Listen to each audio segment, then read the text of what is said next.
Histoire. L'homme qui a défié la mort. Plongé dans l'histoire stupéfiante de Joseph Samuels, un criminel anglais du 18e siècle, devenu légende pour avoir survécu à 3 tentatives d'exécution par pendaison en 1803 à Sydney. Ce récit explore les facettes méconnues et troublantes de sa vie. Une jeunesse marquée par le crime, un vol audacieux qui scella son destin, l'épreuve terrifiante des 3 pendaisons, une paranoïa grandissante après sa survie et un héritage mystérieux qui continue d'intriguer. Mêlant archives historiques, registres coloniaux, rapports judiciaires et analyses modernes, psychologie, sociologie, ce récit vibrant transporte les lecteurs dans une époque brutale où la justice et le surnaturel s'entremêlaient. Joseph Samuels, voleur et survivant, fut-il protégé par une force divine ou maudit par sa propre audace? Son histoire est un voyage dans l'étrange, révélant les limites de la justice humaine face à l'impossible. Préparez-vous à découvrir les secrets choquants de cet homme qui défia la mort elle-même. L'enfance d'un rebelle. Imaginez un garçon de 15 ans dans les ruelles sombres de l'Angleterre de 1795, volant pour survivre, défiant la loi avec une audace qui frôle la folie. Joseph Samuels, un nom aujourd'hui légendaire, était ce gamin, un voleur dont la vie bascula dans l'étrange lorsqu'il survécut à 3 pendaisons. Mais saviez-vous que son enfance, marquée par la misère et la rébellion, planta les graines de son destin hors du commun? Plongez dans cette histoire terrifiante et découvrez les origines d'un homme qui défia la mort. Appuyez sur like, abonnez-vous et laissez un commentaire pour partager vos pensées sur ce récit glaçant. Né en 1780, dans une Angleterre en proie à la pauvreté et aux bouleversements sociaux, Joseph Samuels grandit dans un monde impitoyable. Les archives judiciaires anglaises, comme celles consultées dans les rapports de Baotin-Tuck, Vehn, décrivent un garçon orphelin dès l'âge de 10 ans, livré à lui-même dans les bas-fonds de Londres. Sans famille ni ressources, il apprit vite à survivre par le vol.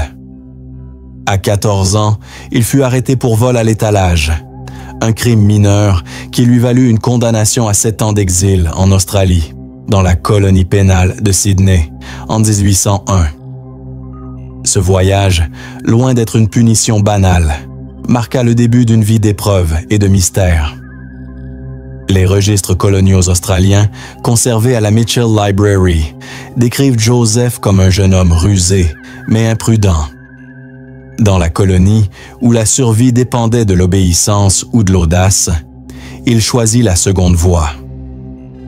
Sa rébellion précoce, selon une analyse psychologique moderne, pourrait être vue comme une réponse au trauma d'une enfance sans amour ni sécurité.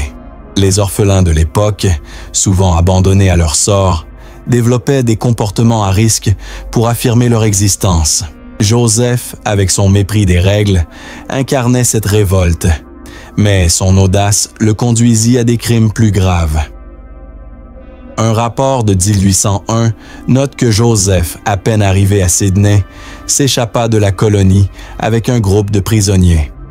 Cette fuite, dans un territoire sauvage où la mort rôdait, montre son courage, mais aussi sa témérité. Une analyse sociologique de l'époque révèle que les colonies pénales australiennes étaient des lieux de brutalité, où les prisonniers étaient souvent laissés à la merci de la nature. Joseph, cependant, semblait posséder une résilience hors norme, un trait qui deviendrait central dans son histoire. Imaginez-vous dans les ruelles crasseuses de Londres ou les terres sauvages de Sydney, suivant un garçon qui vole pour manger, défiant un monde qui veut l'écraser. Vous sentez l'odeur de la misère et l'angoisse d'un avenir incertain. Mais ce n'est que le début. Le crime qui mènera Joseph à la potence est encore plus audacieux, et ce que vous découvrirez dans la prochaine partie vous glacera le sang. Le vol qui scella son destin. Si l'enfance de Joseph Samuels fut marquée par la misère et la rébellion, c'est un vol audacieux en 1803 qui le conduisit à la potence, transformant sa vie en une légende terrifiante.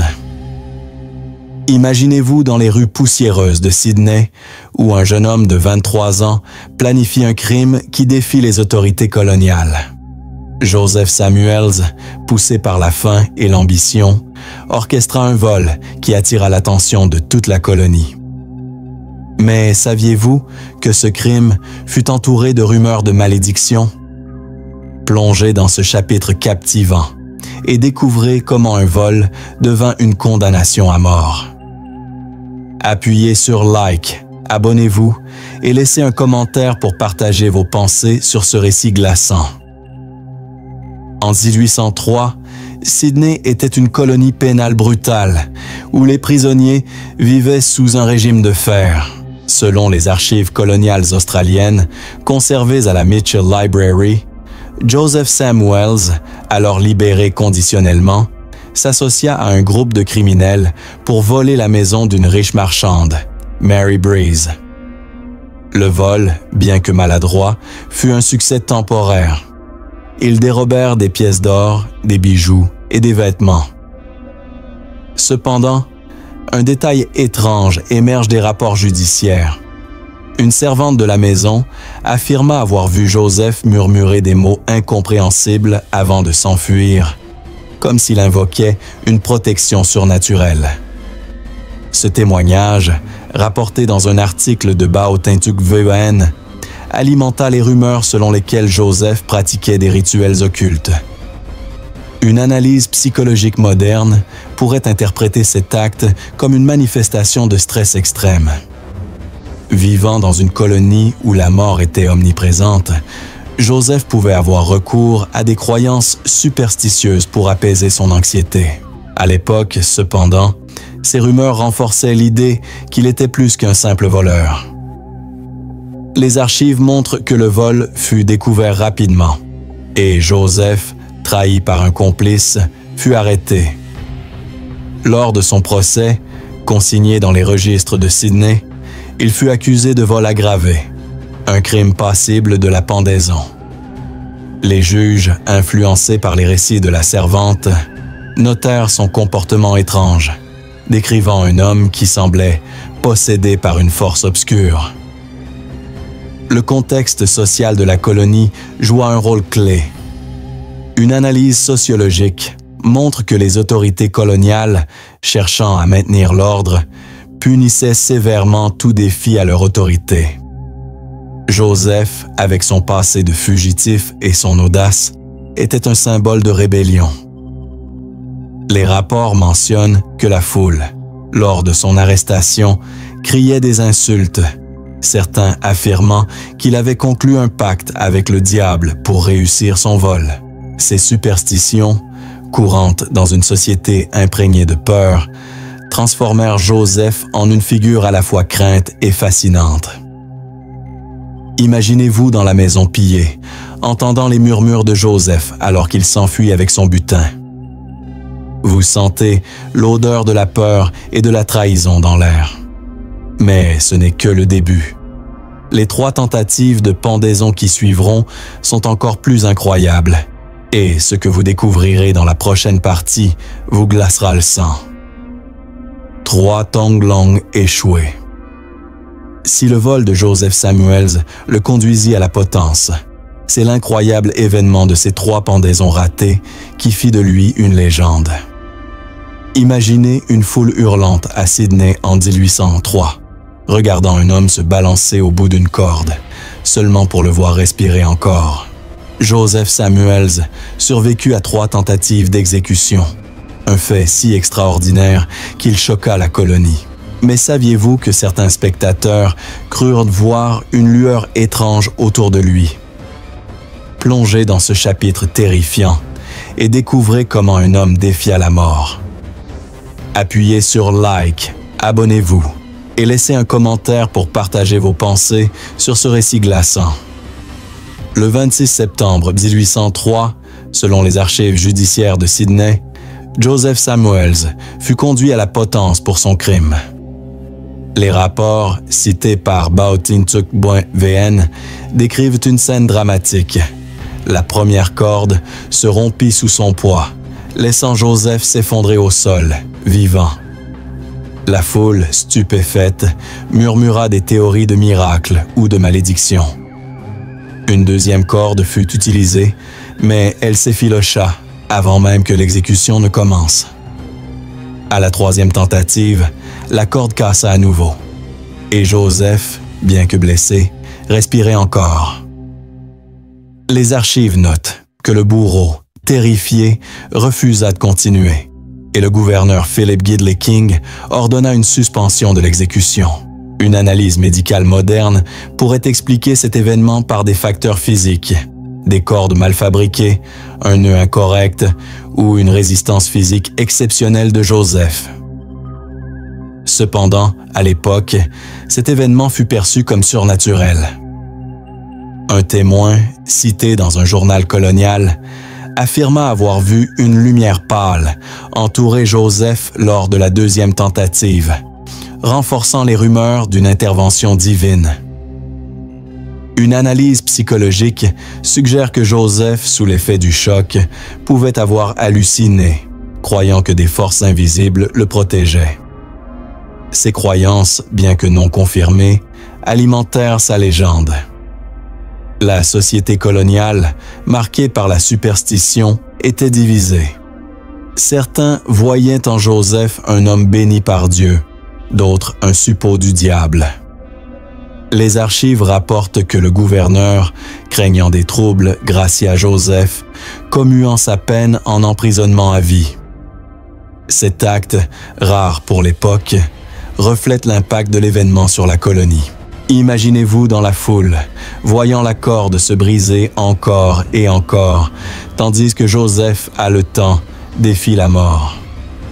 Mais ce n'est pas tout. La paranoïa qui suivit sa survie est encore plus troublante, et ce que vous découvrirez dans la prochaine partie vous choquera. La paranoïa d'un survivant. Si les 3 pendaisons ratées de Joseph Samuels stupéfièrent la colonie, c'est dans les mois qui suivirent que son esprit sombra dans une peur obsessionnelle. Imaginez un homme, miraculé de la mort, scrutant chaque ombre, convaincu que la potence l'attendait toujours. Joseph, libéré de l'exécution, mais emprisonné à vie, devint hanté par l'idée que sa survie était une malédiction. Mais saviez-vous qu'il prétendait entendre des voix l'appelant à la potence? Plongez dans ce chapitre déchirant et découvrez la descente d'un homme dans la paranoïa. Appuyez sur like, abonnez-vous et laissez un commentaire pour partager vos pensées sur ce récit glaçant. Après sa grâce en 1803, Joseph fut envoyé dans une prison coloniale à Parramatta. Les archives de la Mitchell Library décrivent un homme changé. Autrefois audacieux, il devint nerveux, refusant de s'approcher des cordes ou des poutres, craignant qu'elles ne se transforment en tongs longs. Un gardien rapporta que Joseph murmurait des prières incessantes, affirmant entendre des voix de la mort, lui reprochant d'avoir défié son destin. Une analyse psychologique moderne diagnostiquerait probablement un trouble de stress post-traumatique, exacerbé par l'épreuve des pendaisons. La peur constante de la mort, combinée à l'isolement, pouvait avoir déclenché des hallucinations auditives. Les rapports coloniaux mentionnent un incident troublant en 1804. Joseph tenta de s'échapper de la prison, convaincu que les gardiens conspiraient pour le pendre à nouveau. Cette tentative échoua et il fut placé en isolement, aggravant sa paranoïa. Une analyse sociologique montre que la société coloniale, superstitieuse, alimentait ses craintes. Les autres prisonniers le surnommaient l'homme immortel, certains le craignant comme un être maudit. Ces rumeurs, bien que cruelles, reflétaient la fascination collective pour son histoire. Imaginez-vous dans une cellule sombre, entendant Joseph murmurer des prières, terrifié par l'ombre d'une corde. Mais ce n'est pas fini. Les rumeurs d'une intervention surnaturelle autour de sa survie sont encore plus étranges, et ce que vous découvrirez dans la prochaine partie vous laissera sans voix. Les murmures du surnaturel. Si la paranoïa de Joseph Samuels le consumait, c'est dans les rumeurs d'une intervention surnaturelle que son histoire prit une tournure encore plus étrange. Imaginez une colonie où les habitants chuchotent que la survie de Joseph n'était pas un hasard, mais l'œuvre d'une force mystérieuse. Certains affirmaient que des esprits, ou même le diable, avaient brisé les cordes pour le sauver. Mais saviez-vous qu'un prêtre local tenta un exorcisme sur Joseph, convaincu qu'il était possédé? Plongez dans ce chapitre captivant et découvrez les mystères entourant sa survie. Appuyez sur like, abonnez-vous et laissez un commentaire pour partager vos pensées sur ce récit glaçant. Les archives coloniales, conservées à Sydney, rapportent que la survie de Joseph devint un sujet de débat intense. Un journal de 1804, cité dans baotintuk.vn, mentionne qu'un prêtre anglican, le révérend Samuel Marsden, visita Joseph en prison, convaincu que sa survie était l'œuvre du diable. Selon un témoignage, Marsden tenta un rituel d'exorcisme, aspergeant Joseph d'eau bénite et récitant des prières pour chasser les esprits malins. Joseph, terrifié, aurait crié que les voix qu'il entendait n'étaient pas démoniaques, mais divines. Une analyse psychologique moderne pourrait attribuer ces voix à un délire, amplifié par le traumatisme et la pression religieuse. La société coloniale, imprégnée de croyances chrétiennes strictes, voyait dans la survie de Joseph un défi à l'ordre divin.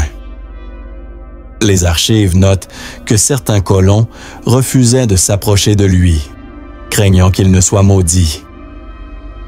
Une analyse sociologique montre que ces superstitions reflétaient l'angoisse d'une colonie isolée, où l'inexplicable était attribué à des forces surnaturelles. Les récits de lumière pâle autour de Joseph lors de ses pendaisons, bien que probablement exagérés, renforçaient cette aura mystique. Imaginez-vous dans une prison coloniale, entendant les prières d'un prêtre, tandis que Joseph tremble, convaincu d'être protégé par des esprits. Mais ce n'est pas tout. Sa vie après la prison est encore plus surprenante. Et ce que vous découvrirez dans la prochaine partie vous fascinera. Une vie après la potence. Si les rumeurs surnaturelles entouraient la survie de Joseph Samuels, c'est dans sa vie après la prison qu'il tenta de reconstruire une existence marquée par l'ombre de la potence. Imaginez un homme libéré après des années de captivité, errant dans une colonie qui le voit comme un fantôme vivant. Joseph, relâché dans les années 1810, vécut dans l'isolement. Mais saviez-vous qu'il tenta de devenir un prédicateur, prêchant des visions inspirées par sa survie? Plongez dans ce chapitre émouvant et découvrez comment un criminel devint un prophète autoproclamé. Appuyez sur like, abonnez-vous et laissez un commentaire pour partager vos pensées sur ce récit glaçant. Les archives coloniales sont vagues sur la vie de Joseph après sa libération, mais un rapport de 1812, conservé à la Mitchell Library, mentionne qu'il s'installa dans une région reculée de Sydney, vivant comme ouvrier agricole. Cependant, des récits oraux, collectés par des historiens locaux, décrivent Joseph tenant des réunions dans des tavernes, où il racontait sa survie comme une preuve de la miséricorde divine. Une analyse psychologique suggère que cette transformation en prédicateur était une tentative de donner un sens à son traumatisme, un moyen de surmonter sa peur de la mort. Les colons, cependant, restaient méfiants. Un document de 1813 note que Joseph fut chassé d'une communauté après avoir prédit des catastrophes, affirmant que les esprits des cordes lui parlaient. Une analyse sociologique montre que sa réputation d'homme immortel le marginalisa, le rendant à la fois fascinant et repoussant. Sa vie, bien que discrète, fut marquée par une quête de rédemption. Imaginez-vous dans une taverne enfumée, écoutant Joseph raconter sa survie, ses yeux brillants d'une ferveur étrange. Mais ce n'est pas la fin. Les légendes autour de sa mort sont encore plus troublantes. Et ce que vous découvrirez dans la prochaine partie vous choquera. La mort d'un survivant. Si la vie de Joseph Samuels après la prison fut marquée par l'isolement, sa mort, survenue dans des circonstances obscures, renforça sa légende. Imaginez une nuit sans lune, dans les années 1820, où un homme, autrefois miraculé, disparaît sans laisser de traces, laissant derrière lui des histoires de malédiction. Mais saviez-vous que certains colons crurent que la potence l'avait finalement réclamé? Plongez dans ce chapitre poignant et découvrez la fin mystérieuse d'un homme qui défia la mort. Appuyez sur like, abonnez-vous et laissez un commentaire pour partager vos pensées sur ce récit glaçant. Les archives coloniales sont muettes sur la date exacte de la mort de Joseph, mais des récits oraux, collectés dans les années 1830, suggèrent qu'il mourut vers 1826 dans une région isolée de Nouvelle-Galles du Sud. Un rapport non confirmé mentionne qu'il fut retrouvé près d'une rivière, sans signes évidents de violence, mais avec une corde nouée autour de son poignet. Cette image, bien que peut-être embellie, alimenta les légendes selon lesquelles la potence avait rattrapé Joseph. Une analyse médicale moderne pourrait suggérer une mort naturelle, peut-être due à une faiblesse causée par ses années de prison, mais les colons y voyaient une punition surnaturelle. Une analyse sociologique montre que la mort de Joseph, entourée de mystères, reflétait l'angoisse d'une société coloniale superstitieuse. Les récits de sa survie, amplifiés par les années, firent de lui une figure mythique, à la fois admirée et crainte. Des histoires locales racontaient que son fantôme hantait les lieux d'exécution, un avertissement pour les criminels. Imaginez-vous, près d'une rivière sombre, voyant une corde autour du poignet d'un homme mort comme un écho de la potence. Mais ce n'est pas tout. L'héritage de Joseph, marqué par des secrets troublants, est encore plus fascinant. Et ce que vous découvrirez dans la prochaine partie vous surprendra. L'héritage d'un immortel. Si la mort de Joseph Samuels scella sa vie, son héritage transforma son histoire en une légende qui hante encore l'imaginaire australien. Imaginez des générations de colons racontant l'histoire d'un homme qui défia 3 fois la potence, certains affirmant que son esprit protège les opprimés. Mais saviez-vous qu'un manuscrit découvert récemment suggère que Joseph croyait avoir conclu un pacte avec une force surnaturelle? Plongez dans ce dernier chapitre bouleversant et découvrez la vérité cachée derrière l'homme immortel. Appuyez sur like, abonnez-vous et laissez un commentaire pour partager vos pensées sur ce récit glaçant. En 2010, un manuscrit fragmentaire attribué à un compagnon de prison de Joseph fut découvert dans les archives de Sydney. Ce document, bien que non authentifié, affirme que Joseph croyait que sa survie était due à un pacte avec des esprits protecteurs, scellé lors de ses prières désespérées avant l'exécution. Une analyse psychologique moderne pourrait voir cela comme un délire, une tentative de rationaliser l'inexplicable. Pourtant, pour les colons, cette croyance renforça l'idée que Joseph était plus qu'humain. Son histoire inspira des récits folkloriques, collectés dans les années 1850, décrivant son fantôme apparaissant près des anciennes potences de Sydney. Une analyse sociologique montre que Joseph devint un symbole de résistance contre la brutalité coloniale, inspirant des récits de justice divine. Aujourd'hui, son nom est évoqué dans les musées australiens comme un exemple d'étrangeté historique. L'histoire de Joseph est un avertissement. Défier la mort peut laisser une marque indélébile. Imaginez-vous, sous un ciel étoilé de Sydney, sentant l'écho de ses prières dans le vent. Si ce récit vous a bouleversé, appuyez sur like, partagez et laissez un commentaire pour dire ce qui vous a le plus choqué.